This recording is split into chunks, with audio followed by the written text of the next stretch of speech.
You are listening to the Park Flyer Podcast, where we discuss our RC adventures.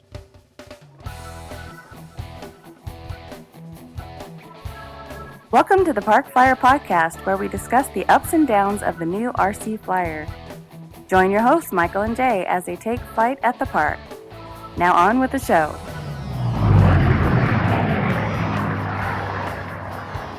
Hey everybody, welcome to the Park Flyer Podcast. I'm Michael from Arizona. With me always, my good friend Jay from the hills of Texas. And we would like to welcome you back to our podcast. We're missing Mike tonight. He's AK Mike is out working. He had something planned tonight, so we're going to excuse him. But the good news is we are taking responses from our listeners, and Jim reached out to us and had asked us a question about motors. So I think we're going to talk a little bit about gas to electric conversion motors tonight and kind of go over a little bit for him. He had asked us originally, he has I think a Sig Rascal, and yes. It's like 80 inches, I think. And he uses does he fly glow on that or gas? I think originally he had a glow engine on it. Well, he had a glow engine on it, then he converted it to electric, and he had a 4-cell setup that he was flying on it. So he was flying 4 cells. It seemed to work okay. And then he got the E-flite A10, and so he was flying EDFs, and so he got a bunch of 6 cells, 5000s, and he kind of wanted to do like AK Mike. He wanted to kind of, get as much bang for his buck. So he was like, well, how many big planes do I have that I can put those 6 cells on and fly? That's in my fleet. And so he looked down at the Rascal, which he was just converting over, like I said, from glow to electric with the 4-cell. And it worked okay, but it was still kind of a little anemic. It flew okay, but so he thought, okay, well, I'll just take the 6-cell and just throw it in there because the plane's big enough it can hold it. And so he approached me and he said, "Hey, so can I fly this in there?" And I was like, "Well, yeah, with the setups that's there, you can fly. you can fly the plane with the 6-cell with that setup, it'll work. Yeah. But as long as you don't go over a half throttle, you could test it out, but don't you don't." pour the coals to it, or else you'll have a smoking machine. It'll be a smoking plane. So so we I think we tried the plane out, and I flew it with the 6-cell in it, and with the setup, the plane flew on quarter throttle. Right, it took off, flew, did everything. It worked, and Jim was like, "Oh, well, great. I'll just keep it just like that set up, right?" And I go, "I don't think so, because, I had a light hand on the throttle, you know what I mean?" And I kind of said to Jim, once again, if something happens and you cob the power and then you're flying through full throttle or 3/4 throttle on this thing, you're going to burn up the motor. And he's like, "Well, how would I burn up the motor?" And I'm like, "Well, the motor's only rated to 4 cells. Most engines or most motors will tell you what they're rated to: 4-cell, 3-cell, 2-cell, 6-cell, 8-cell, whatever. And like I said, you can fly a higher cell on those planes, but you have to have a real light hand, but I don't recommend it. You're playing with disasters. You're going to burn that. Yeah. A quick story. Way back, most of the electric motors have a kV kilovolt associated with them, and for very, very small park flyers, the smaller the prop, like I had a little F-15, and it was made out of foam. I flew it in the just little park, and it used a 3,000 kV motor, a little Wonder motor. It's like $5 from Hobby City back then. It's Hobby King now, but anyway, it required like a 5.5 prop. And it ran off of maybe a 3-cell battery, I think. Yeah, 2 or 3 cells. It would fly out. It would fly all day long. However, I had a big Delta Wing that flew off of a 3-cell, and it used a much bigger prop. It used a 12-inch prop, not a 5-inch prop. So double the prop size. basically, and then some, about 60% more. Long story short, I put it all together. I grabbed that little motor. I shoved it on the front of it. I wasn't even thinking because my motors were kind of color coordinated. I grabbed the silver one because that's the one that was mostly rated at like 1500 kV. I threw it on there. I went outside. I let loose, and that thing was like a homesick angel. It went skyward, and I went, wow, this thing has got some serious, just about that time, it just left this big puff of white smoke, and that was all she wrote. I remember that. So what happens is that electricity causes heat, right? And as you put heat through the windings start getting hotter, and they will start melting the coating that's on the outside of the windings. Now, when you create an electric motor like what we have, that little 3-phase, they and I've wound motors. So you wind the first one, you skip 2, wind the third one, right? Then you skip 2, wind the next one, skip 2, wind the next one. Then you start the second wire and you wind that one next to the other one, and then you skip 2, so that by the time you get around, you have 1, 2, and 3 windings together, then a 1, 2, and 3 windings together. And depending on how many turns you make, depends on the strength of your motor. So all of those wires are sitting really, really close to each other, and they all create an electrical current, which causes the magnets, right? It causes that the propeller to turn because it's using magnets magnetic field, the motor housing, right? So anyway, if you create too much of a magnetic field by putting a bigger battery on there, you're putting more juice, right? More more milliamps through, so that's going to heat up your motor. It will also heat up your ESC, and either one or the other will start getting too hot, and it will just melt, basically melt. And in my particular case, it was the motor. So when I got the airplane back on the ground, I dead sticked it in. It was no big deal. But once I touched down, I pulled the motor off, and literally all the wires were now one. Right. It pretty much melted them all together. Remember, Mike, when you're going with the KV, the different KVs from the, like you said, that 3000 to the 1500 KV, if you look inside the motor or inside the housing and look at the wires, they're also different gauges. Right, so that's true. The lower the KV, it's a bigger gauge, right, and you need less of it fatter for a winding, to be wound. And so with that 3000, it's like a hair, or not quite like a hair, but it's very, very thin, and there's a lot of it that's wound in there, and so you're trying to pump all those amps, through that little tiny winding, and it just melts like nobody's business, and fuses and sparks and flames and smoke, and it's a beautiful thing. So, it is a beautiful thing. Well, I think first things first for Jim, if he's going to convert some of his other gas, he needs to figure out how much the aircraft actually weighs. So that's where I would start. I would write down the weight of my aircraft so I pretty much know what that is, and let's say that it's 10 pounds.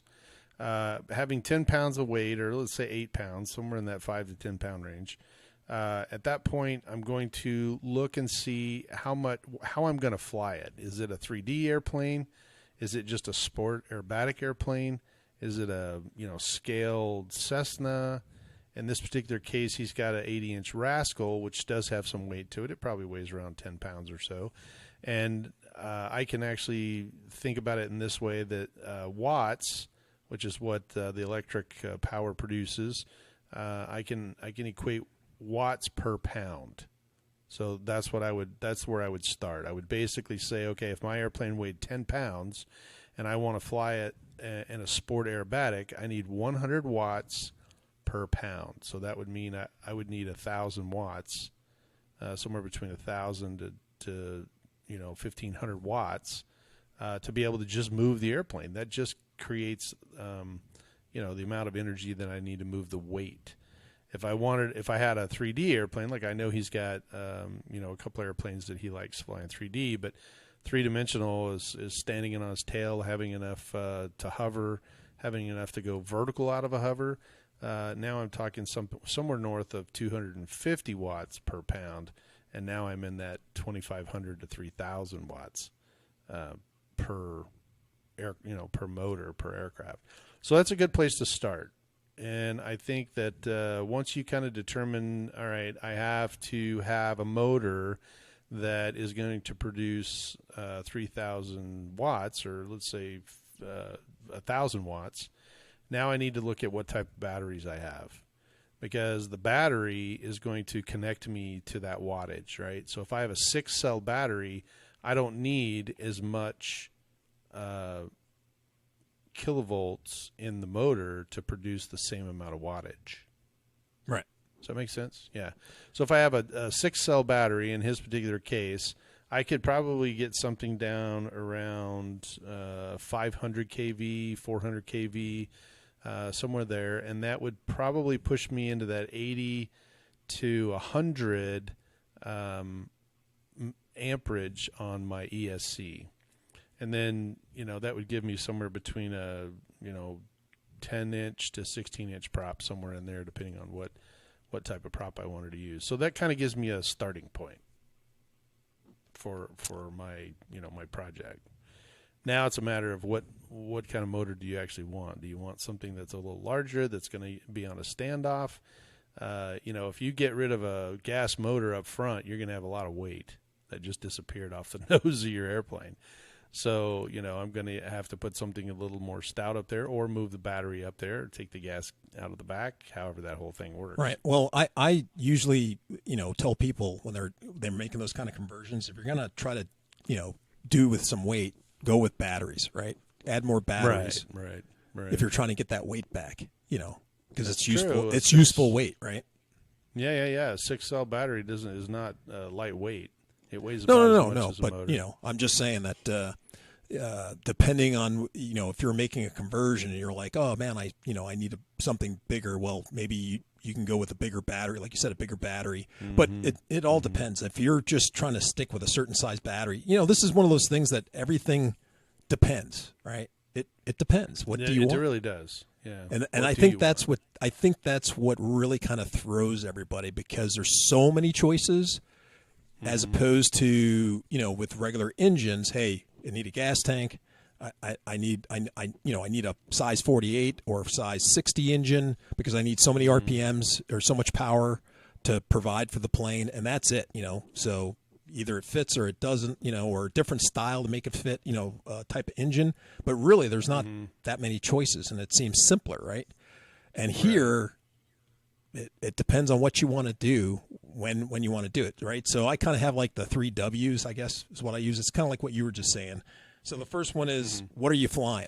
Are you flying a trainer plane, a foamy, how? And also you can kind of go along with that. What are you flying? How are you going to fly it? Are you going to you want to fly it like a scalded ape? Do you just want to putt in the sky, right? Sure. Some people want to just fly realistic, and they don't want to, maybe a loop to loop every once in a while, but they just want to putt around the sky. So you don't need to have a super aggressive, watt, 200 watts, per pound type of thing. So, more power. More power. But, I'm American, so I want lots of power. Yeah, that's right. The other big thing that people don't think about is what type of gear they have. Right? Do you have a tricycle gear, or do you have a tail dragger? Okay, so because that's gonna make a limiting factor, a limitation that you have to stick with, right? So if you only have so much prop clearance, and you can only fly a 10-inch prop, well then now you have to look for a motor that's going to give you the performance that you want, right? Back to how many watts that you want to do what you want, right? That helps you focus in on the motor you want, right? Because now you have to have something that can swing a 10-inch prop and give you enough power for how you want to fly, and that narrows the field way down. Where if it's a tail dragger, you can fly any motor you want, or whatever you find that's the cheapest or whatever, right? It opens you up, to whatever you got. Yeah, I mean, you still have a little bit of a clearance when you get the airplane up on its mains. You still don't want to be whacking. Well, true, but I mean, you have a little bit more leeway as opposed on tricycle gear or like an EDF type, type of thing. And the last is, what kind of room do you have in the plane, right? So if you're flying a park flyer, you don't, the motor you get has to fit in the motor, within that motor compartment or somewhere in there. If you're flying like a conversion plane that you like what Jim was doing, you have lots of room, right? and a lot of times you have to get sometimes you have to add mounts to the or extensions to the motor mount to make it standoffs. To fit standoffs to make it fit in that area that you want. So once again, it gives you more.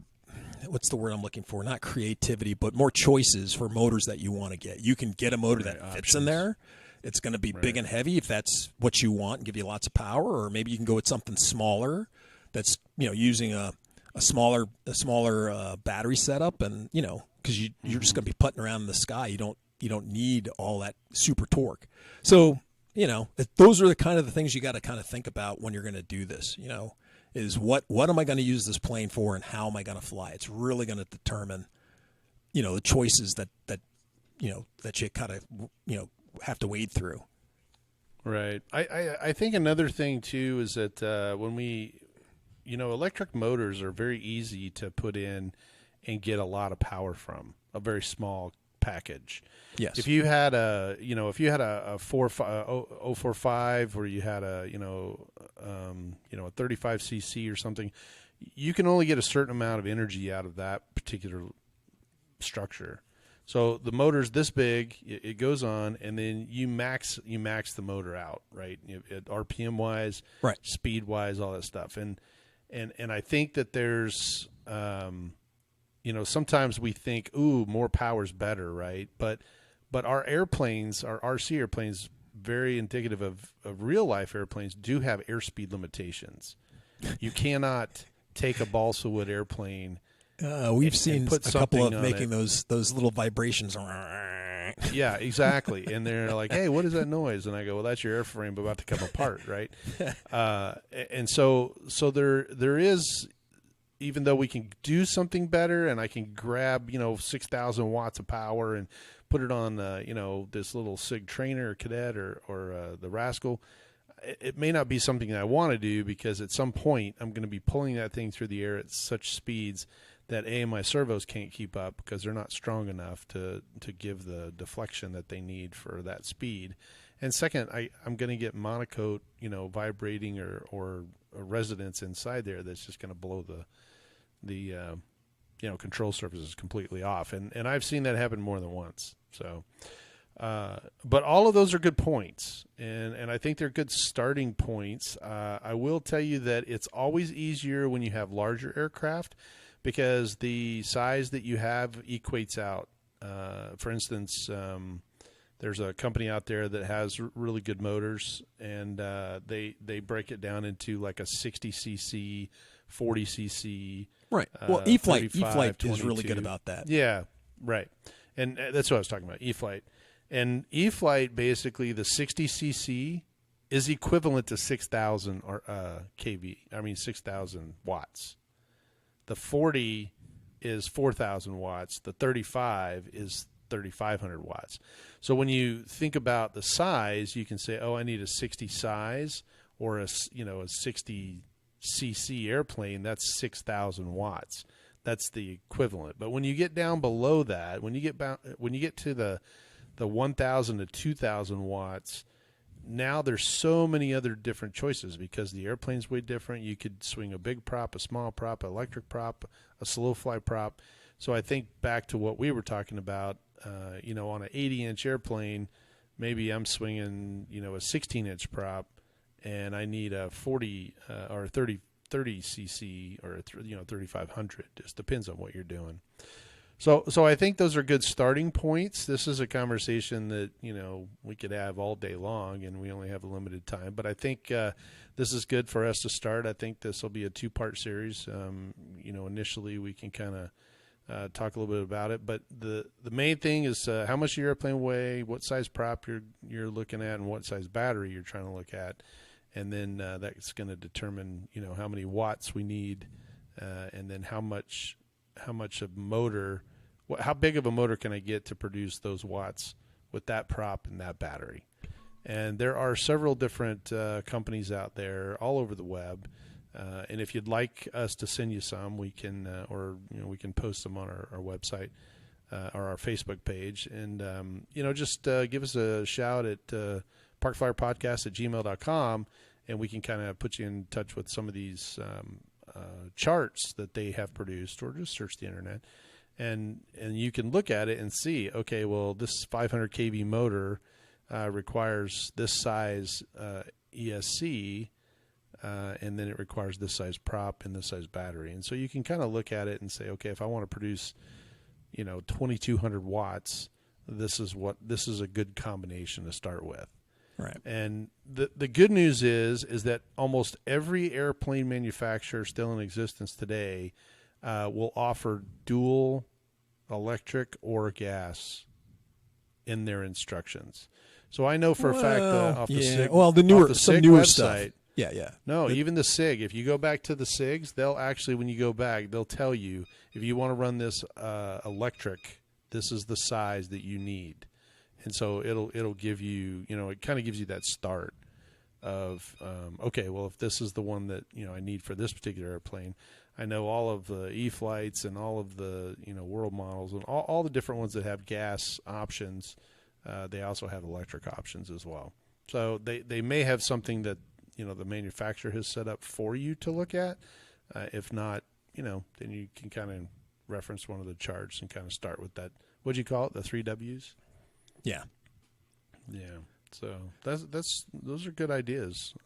Yeah. I just think that some people I was going to say, I think that some people just get confused because they go and they go, well, I think I need let's say a 30 size motor, and they go and they look one up on Hobby King, and then there's 15 different types, and they're kind of confused. Yeah, well, which one of the 30 do I choose?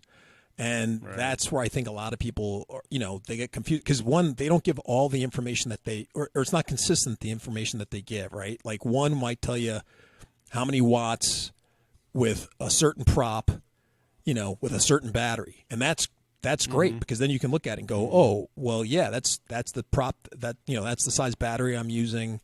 That seems like that's giving the wattage that I need, right? Because they're actually giving you the watts with that prop. And that's huge, right? And then other ones you just get, it takes 3 cells and it takes a 9/8 prop or whatever, and you're like, okay, right. So it's at a good price, but is that what I want to get? I mean, is that going to give me the wattage I need? And that's where it gets kind of confusing. And once again, it's good once you kind of crack the code on this, you can kind of figure it out. And that is by looking at at some of the better motors that are really, really expensive. You can use that as a reference. And after you look at one or two of those motors, you can kind of get an idea. Oh, well, the stator size is this big, and the motor's this thick, and it takes 6 cells, and it's this kV, and if they're swinging a 10-inch prop on it, they get this many watts out of it. Oh, hey, this one's kind of similar. Oh, hey, yeah, they're both about the same size. Hey, look, this other motor that just says the motor on it, is the same size. It's the same, same kV. Blah blah blah blah blah. Right. Oh well, yeah, I could fit a 10-inch. Okay, this should give me about the same wattage because it's a very similar motor.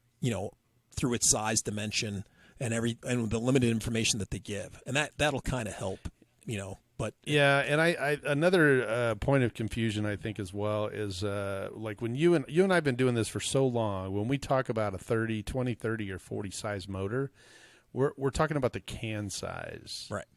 It's 40 millimeters or 30 millimeters, and then if it's a 30-28, then that's the stator size and the winding size and all that kind of stuff. So there's a lot more numbers that go through it. If I said I needed a 40 size, I don't mean 40 cc. That's a huge motor. A 40 size to me is very small. Like a 400 is what that's basically a yeah. So basically, there's 4 numbers, right? So 40 for the width of the can. And then let's say it was 55, and that would be the length of the can. Length, right. Yeah. So it's the width and length. And then there's usually windings behind it. Like there's a 15 turn, 7 turn, 15 turn, 20 turn. Yeah, but we don't really need to get that much in the weeds for right now. No, it's just the numbers. Yeah, that's just the numbers behind it. We can talk about that later. But so yeah, it's a good place to start. I think Jim's got a great question, and we will continue to discuss this. But for him, for the moment, I think it's if he's going to start converting, start with those 3 W's, and then hit us up, and we can give him some charts to look at, and that'll kind of give him an idea of where to kind of go down, because this path is huge, right? I mean, people don't understand, but I've got 2 big cases that are just full of motors that have come off of so many different airplanes. Each one of them has a different. I have a 50 size motor that's like half the size of your fist, and I've got little Wonder motors that are about the size of a quarter.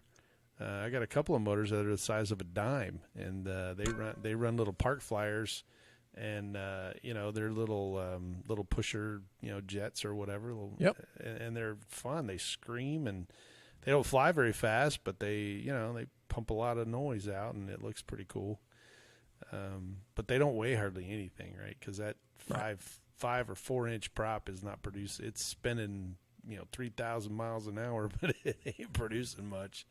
Yeah, compared again, to my it was on that blue foam, and that stuff was just awesome. Yeah. It was awesome. So, yeah. And it's neat to be able to put a 2-cell or 3-cell battery and go out there and just fly something on that for a couple minutes. So, a lot of different choices, although we have to kind of play taps for one of our, fellow manufacturers out there. I think True Turn has announced that they are going to be pursuing other options, or at least not pursuing the RC aviation world anymore. And True Turn, right. Yeah. If you've been in the hobby for a while, you know that they made some incredible aluminum spinners and a couple other items that were very, very cool. And it's just today's world. I think everything is kind of consolidating, and people are either selling their product to a new company, or someone's taking over, or something's happening. So we wish True Turn the best of luck. We were sad to see them go. I actually have a couple of True Turn aluminum spinners that were awesome, and still working today. So it's good to know that they made a quality product that would last quite a few years.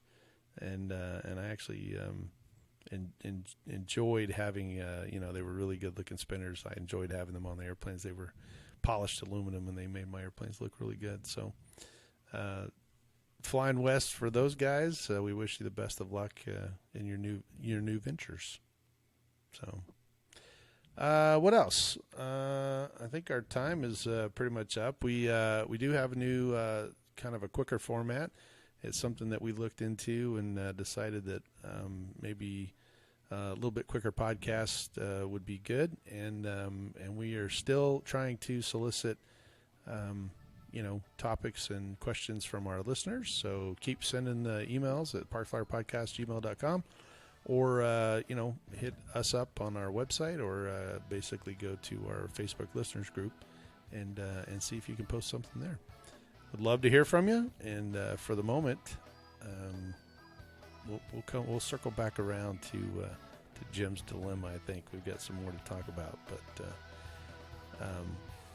we'll see what he says when he hears the podcast. He can email us and say, "I'm just as confused as I was when you guys first started." I'm sure he'll have a comment. And we can break it down a little bit. I'm sure he will. So, Jim, we're looking forward to your comment. I'm sure you'll. He can actually talk to you face to face, so that's good news too. Yeah. On occasion when you see him. So. Well, let's see. That's about it for this week. You're going on vacation, I think, sometime in the next week or two. My youngest daughter is graduating college, so I'm going to her graduation. Congratulations. And grabbing my wing and throwing it in the back, taking it with me, so I'll have something to do. All right. Well, we're looking forward to your antics out there in where's that? South Carolina, right? It's going to be in South Carolina, yeah. So be nice. My brother-in-law, who's been on the show before, he's going to be out there, so I figured I'd bring a plane out and we can go fly. And he's bringing his boy, so we'll go out in the field somewhere and do a little flying. Excellent. Well, we're looking forward to hearing how that goes. Well, for the Park Flyer Podcast, I'm Michael in Arizona. And I'm Jay from the hills of Texas. And we will see you in 2 weeks. Let's fly. You have been listening to the Park Flyer Podcast. Thank you for joining us, and we look forward to your next visit. Please give our show a star rating and review, and feel free to email us your questions, topics, or suggestions to parkflyerpodcast@gmail.com.